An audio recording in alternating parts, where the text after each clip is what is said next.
This video was made possible thanks to the support from my patrons. Pledge today and you can be involved in what videos get made next, and also get early access to them. Link in the description.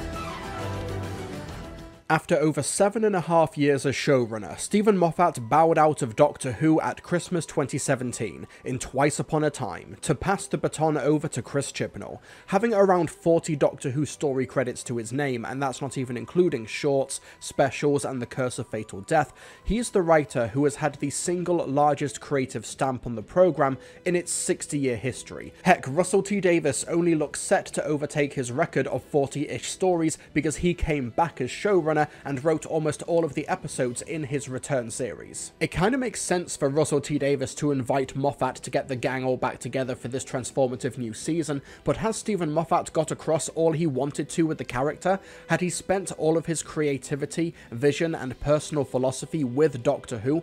Does he have more to say? Or is he just coming back because he's run out of public domain stories to brilliantly adapt for about 70% of the runtime before dropping the ball for the ending? No joke, he's done this at least 4 times. But before we dive into Boom, I've talked a lot about Steven Moffat episodes before in in-depth reviews, and I'm sure I will again, so make sure you subscribe to the channel to keep updated on all of my Doctor Who reviews from the classic series, its revival, and its Bad Wolf future. It would bring great joy to the world if you'd hit that like button as well. Well, we're going to find out with Boom, a story which sees the 15th Doctor and Ruby Sunday land on the war-torn planet of Castarian 3, while the audience are wondering what this war is all about. Before the Doctor can even say "I'll explain later," he accidentally stands on a landmine. With the colonising Anglican army itching for a fight and deadly ambulances from the Villengard Corporation scouring the landscape, the Doctor and Ruby have to find a way to disarm the landmine or get the Doctor safely off it before it can destroy everyone in the vicinity.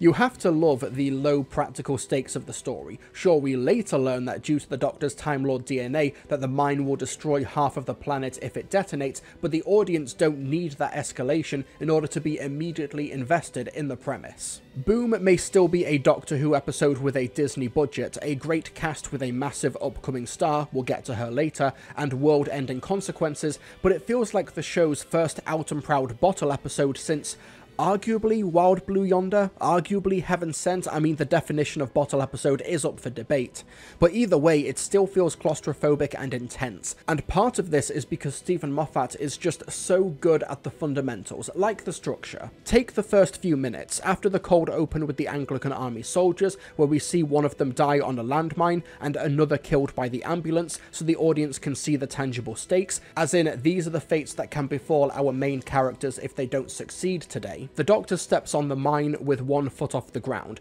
then Ruby discovers him and she communicates to him exactly what he's standing on. She goes to investigate the surrounding area and finds the remains of the guy killed by the ambulance, which they use as a counterweight so the Doctor can put his foot down. It looks like they're out of the woods for now, so the Doctor can exposit about the war and the situation they're in, but a child turns up looking for her dad, who is actually the remains the Doctor is now holding. Now her emotional well-being is something the Doctor has to take into account, but one of the Marines turns up and she's trigger happy, shooting the Doctor to make him drop the remains. Therefore the ambulance shows up after detecting combat injuries, which will make the situation worse. Therefore Ruby shoots up in the air and Mundy volunteers to take an injury to distract the ambulance, but one of Monday's friends turns up and shoots Ruby. I'm aware that I just gave a summarised version of the first 2 acts of Boom, but do you see how each of those plot points ran into the other? There's cause and effect in the episode, giving it a real sense of momentum, hence the use of but and therefore in the description. There's no and then this happened and then this happened.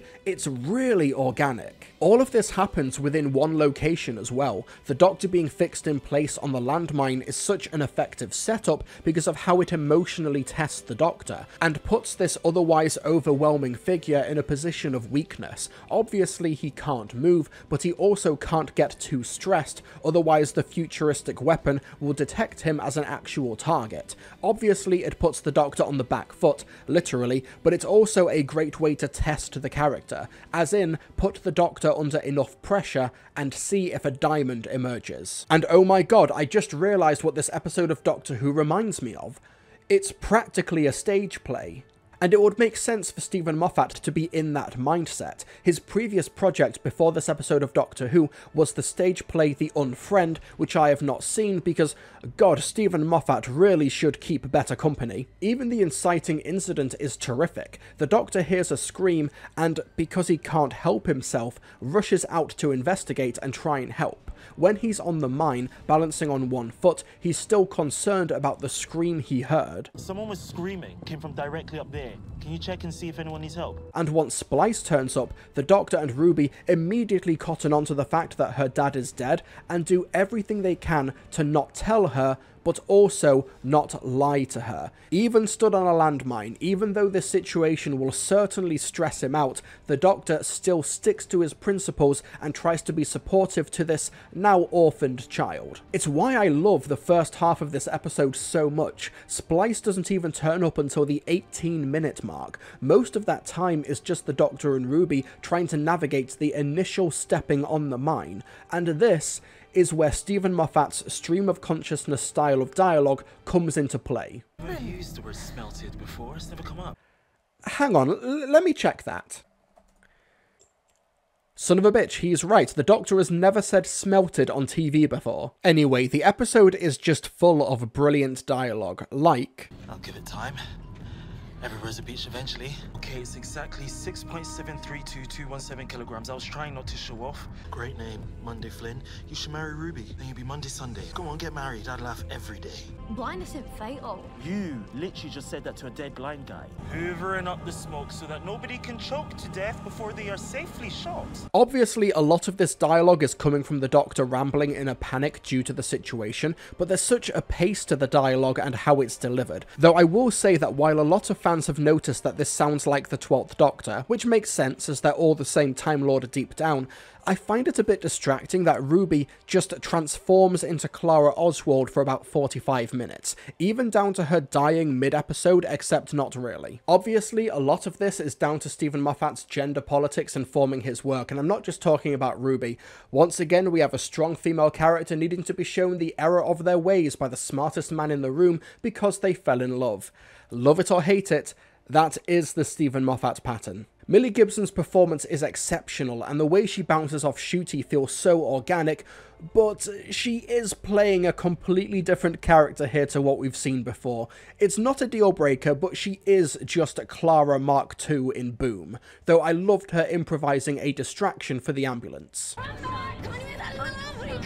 But what's driving all of this combat? Well, it's here we have to talk about Steven Moffat's self-referential nature, because Boom is just full to bursting with callbacks. There's the more obvious ones, like Villengard, the weapons manufacturer that already served as the bookend for Steven Moffat's previous era writing for Doctor Who. First referenced in The Doctor Dances, his first script for the revival. Sonic Blaster, 51st Century, weapon factories of Villengard. And then referencing its destroyed forges in Twice Upon a Time, in what was at the time his final script for the revival. Here they play host to the main antagonist, which is, essentially, the military-industrial complex.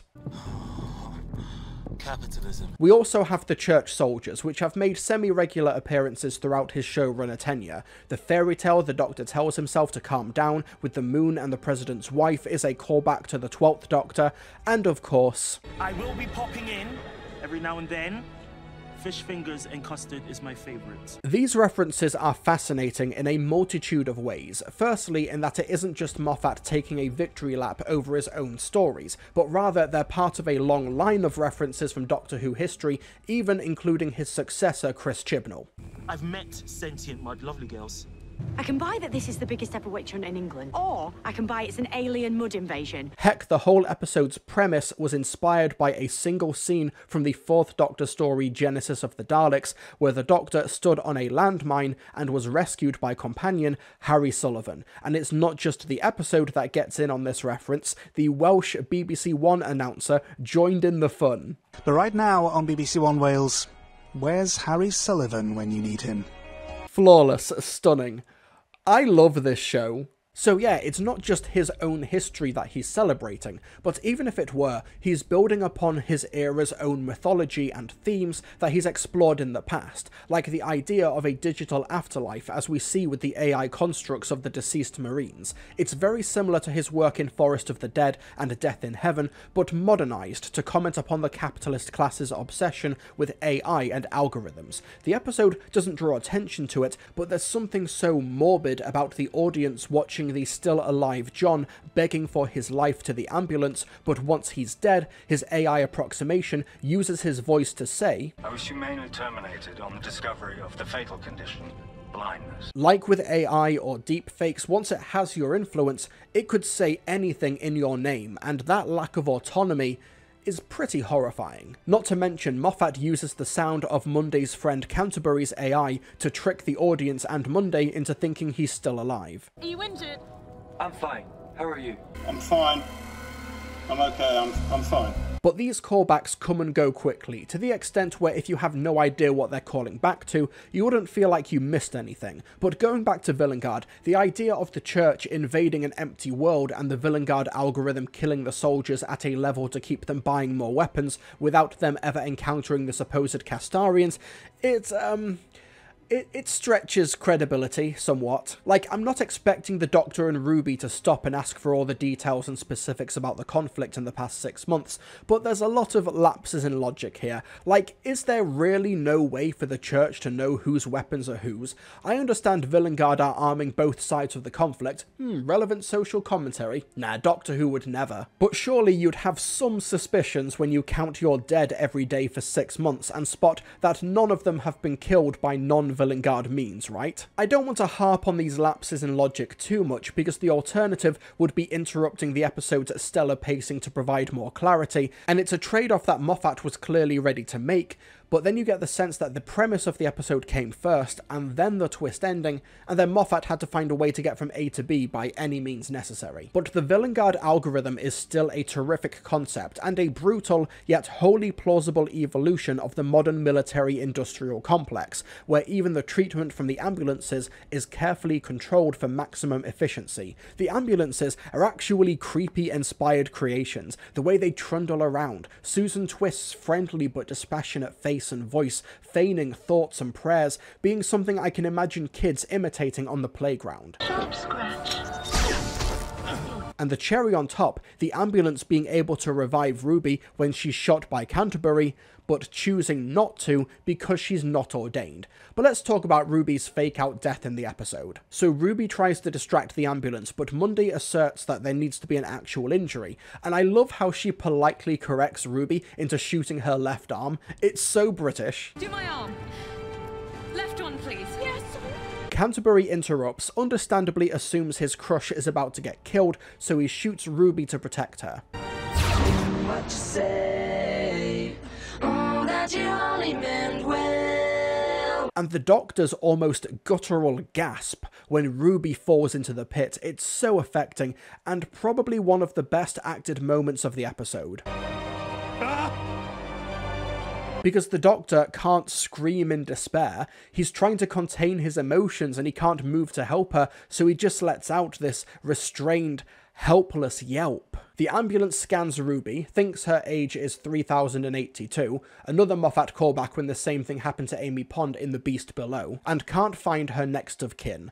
Obviously this ties into the mystery of Ruby's birth family, but even removed from that context, it's genuinely distressing to see 19-year-old Ruby have to be asked a question in the face of her impending death that someone that young should never have to consider. Who is my next of kin? And yes, the snow falls like we've seen for the past few episodes, but it's such an insane raising of the stakes for the snow to freeze in place to signify that Ruby's about to die, and the mystery box is not going to save her this week. Such a clever way to give the audience hope, only to subvert that visual motif to gut punch them. You don't write over 40 episodes of Doctor Who without knowing how to play with the audience. This results in the Doctor pulling his final gambit, trying to convince Mundy, and by proxy the Marines, that there are no Castarians and that they should just surrender. And this leads to a moment that I've seen caught quite a bit of controversy, where the Doctor seems to belittle the idea of faith, religion specifically. Because they have faith. Shut up! Faith!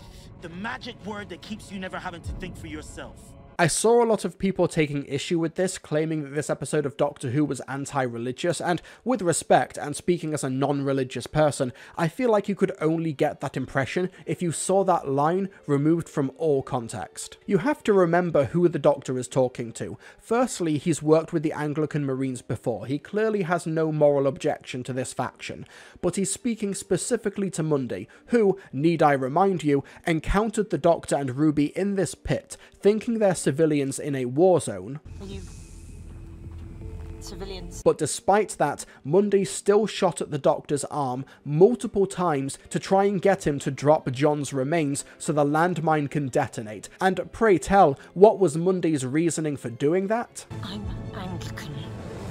After that, and the fact that his new best friend is dying on the ground, yeah, he's gonna be a bit mean to her. By this point, the Doctor's already figured out the planet is empty, that the Marines are doing all of this, including the attempted murder of the Doctor and now impending manslaughter of Ruby, both of whom are civilians, for absolutely nothing, just an empty world, because they have faith in this war, fighting for the sake of the fight. Mundy had absolutely no proof that they were fighting an actual opponent for 6 months, but chose to fight anyway. But when asked to stop fighting, she then asks for evidence. Now you need proof. Faith Giao. I'm not going to assume that the Israeli occupation of Gaza and their attempted genocide is something that Steven Moffat had in mind when writing this episode, but needless to say, the timing for this piece of television's release is horrifyingly prudent. And if you think that's a stretch, back in April it was discovered that Israel were using AI and algorithms during their bombing campaigns to kill civilians. Thoughts and prayers, everyone. Religious wars or wars to maintain capitalism, it doesn't matter. This is the faith the Doctor is referring to. Faith can mean multiple things. Heck, Series 6's The God Complex even dove into this topic. Steven Moffat didn't write it, but it was written under his stewardship. It can mean faith in luck, faith in conspiracies, faith in the Doctor, and in Boom, the faith that the Doctor has to win the day is faith in love.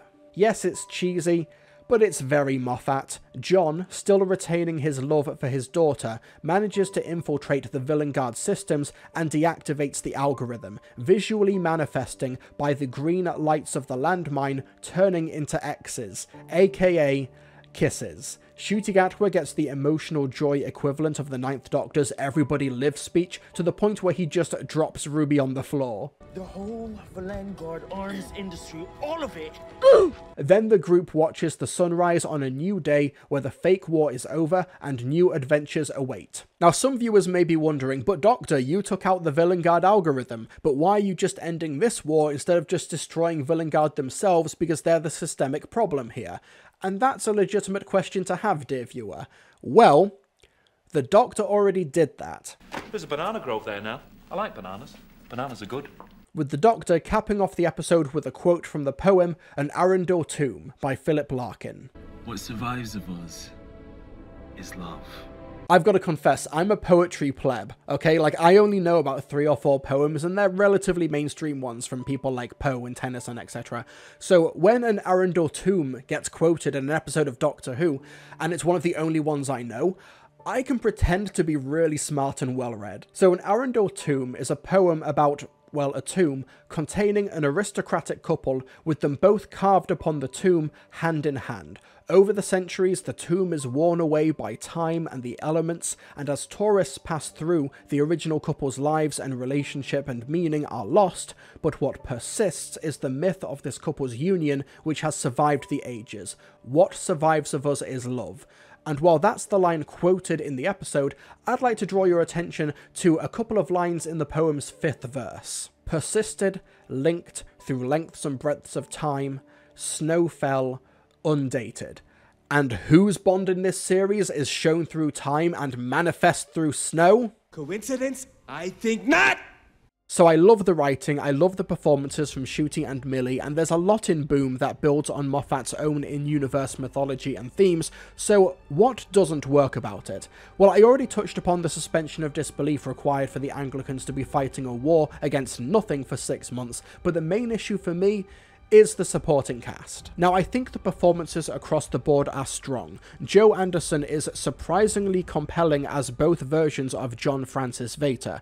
Susan Twist is also legit creepy as the ambulance, and while Varada Sethu makes for a strong presence, there's just not a lot to the character. No amount of witty Moffatisms, flirting through tattoos, and posh Graham will make these characters anything more than a means to an end for the central conflict. They serve the themes and to bolster the Doctor and Ruby's journey, but outside of that, I just have zero investment in them. I also partially agree with the fandom's criticisms of Splice. It's not the child actor's fault, but I get the sense that Stephen Moffat wrote Splice a couple of years younger, maybe 5 or 6, but for safety and logistical reasons, the production team went for a 10-year-old and just did not change the dialogue. It's not a deal breaker, but I can see where the criticisms come from, though she did a good job with the material given. As for Varada Sethu, yeah, so it's been announced that she's going to be the next Doctor Who companion for the next season of the show, but I didn't even realise it was her until I checked social media after the episode's release.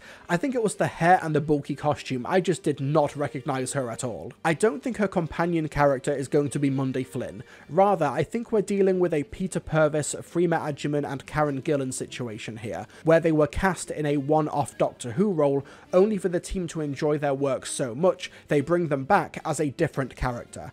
I don't have much to add, to be honest. I think it's fun that she's here, but what I did love about Boom is the production. Sure, there's the occasional moment and shot where the soundstage and the use of the volume technology makes the image look really flat, but for the most part, the studio work is impeccable. It's so hilarious to me that Bad Wolf have access to the volume, the technology that has created worlds in massive franchises like Star Wars and Batman, and they use it to create a quarry. But my god, you have to respect the production team's commitment when they build an entire Anglican Marine base with furnished interiors and dozens of supporting artists, only for it to get less than 1 minute of screen time. But the backgrounds and colour palette are so unique to what we've seen of this era so far, with Ruby's witnessing of a brand new sky being such a visual highlight. But massive props to director Julie Ann Robinson going from Space Babies to Boom, which requires such a gear shift in tone and approach. She gets such top tier performances out of Ncuti Gatwa and Millie Gibson, with stellar editing from Tim Hodges, who also edited Space Babies and Wild Blue Yonder.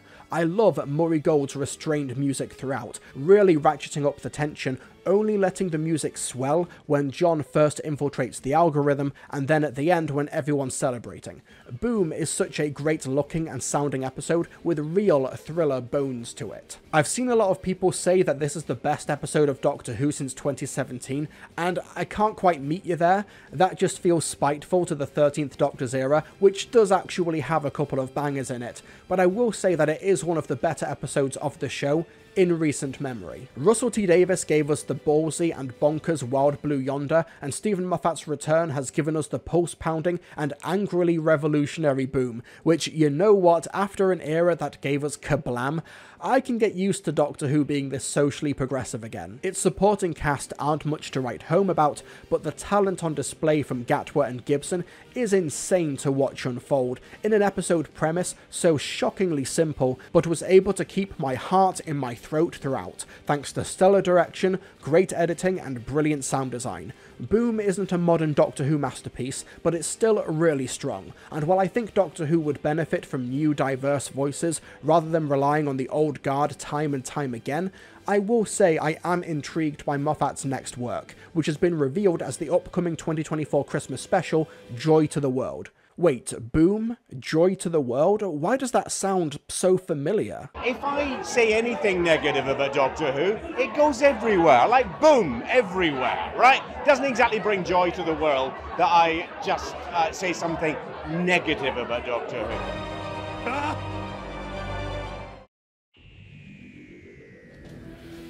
Hey folks, thank you so much for watching my review of Boom. I'm sorry for keeping you folks waiting for so long, just a lot of like freelance work stuff, and then my birthday kind of got in the way and stalled the production of the review, but hopefully the upcoming reviews will not take nearly as long. But if you want to be updated on when those reviews come out, be sure to subscribe, hit the notification bell, also hit the like button while you're down there too, subscribe, leave a comment, all the good stuff to appease the almighty YouTube algorithm. Not the Villengard algorithm, the YouTube one is mostly benevolent, I don't know. But you should be seeing a bunch of names scrolling down the screen right now. These are my beautiful, gorgeous, wonderful patrons who help to keep the lights on here on the Mr. TARDIS channel. I'd like to give a shout out to these particular patrons: Adam Grattan, Alistair Davis, Archie Martin, Ben Langdon, Chiba City Blues, Daniel Davis, Darren Carver-Bousinger, DC63 Productions, Dean Jones, Daredevil, Dreamer Who, Dylan Whitaker, Effie Eldon, Air Hoovian, Harry Reid, High Lord Wolnir, Jack D. Evans, Jonathan Jimenez Mejica, Joseph Adams, Lard Dragon Ezra, Leela, Lithgo Mania, Maria Bergman, Marianne Mogensen, Mario Fanboy 15, Michael Serrano, Miranda Logan, Palex, Pat Andrews, Randall Sprinkle, Raven Woods, Ross A.T. Stewart, Ryan Duncan, Sam Montgomery, Samuel Whitaker, Sarah Parker Shimote, The Brit Sniper, The Scarlet Watcher, and Will. If you'd like to join that list of patrons, which gets you a bunch of perks, you get early access to these reviews, like I said, your name in the credits, you also can get access to a Mr. TARDIS Discord server, then please check out the link in the description below, it really helps out. And with that, I'll see you folks next time for 73 Yards.